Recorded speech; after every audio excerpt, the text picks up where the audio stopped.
A pesar de sus notables diferencias, todos los organismos de los 5 reinos en que se clasifican los seres vivos comparten un rasgo en común.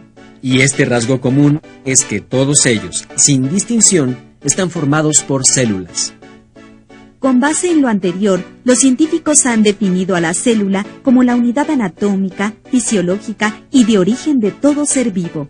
Así las cosas, es imposible encontrar un solo organismo vivo que no esté integrado por células.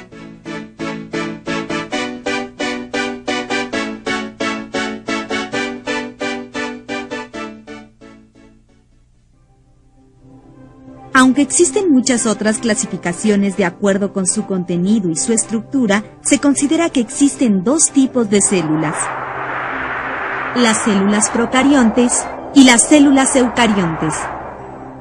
Ambos tipos de células comparten ciertas características.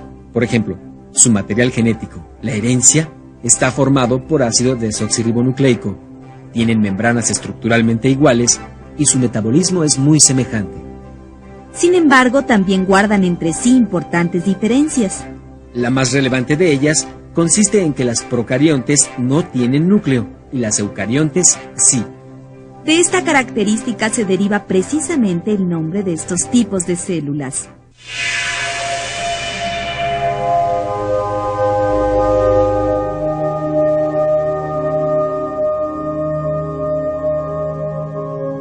La palabra procarionte proviene del griego pro, que significa antes, y de carión, que significa núcleo. Así, procarionte quiere decir antes del núcleo. El término eucarionte también proviene del griego. Eu significa verdadero y carión, como ya hemos dicho, quiere decir núcleo. Entonces, eucarionte quiere decir verdadero núcleo. Bueno, hemos visto la distinción básica entre eucariontes y procariontes. Ahora es tiempo de ir más a fondo.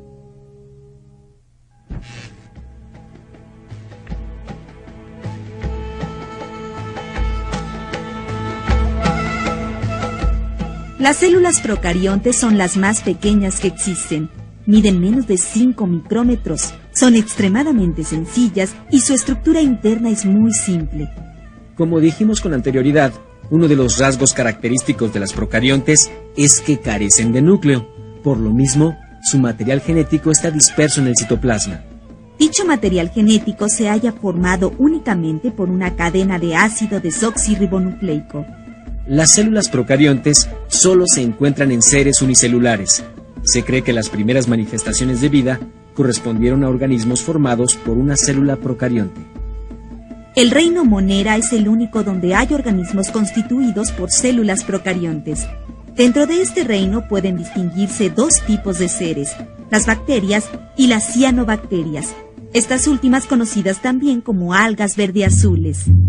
El caso de las cianobacterias es bastante ejemplar y nos ayudará a conocer otra característica de las procariontes. Tal característica consiste en que las células procariontes carecen de organelos especializados para realizar sus funciones vitales. Tras esta aclaración, regresemos con las cianobacterias. Estos seres poseen clorofila, pero carecen de cloroplastos. La clorofila es un pigmento para la fotosíntesis presente también en las plantas. La gran diferencia radica en que las cianobacterias no tienen cloroplastos, un tipo de organelos especializados que sí están presentes en las plantas.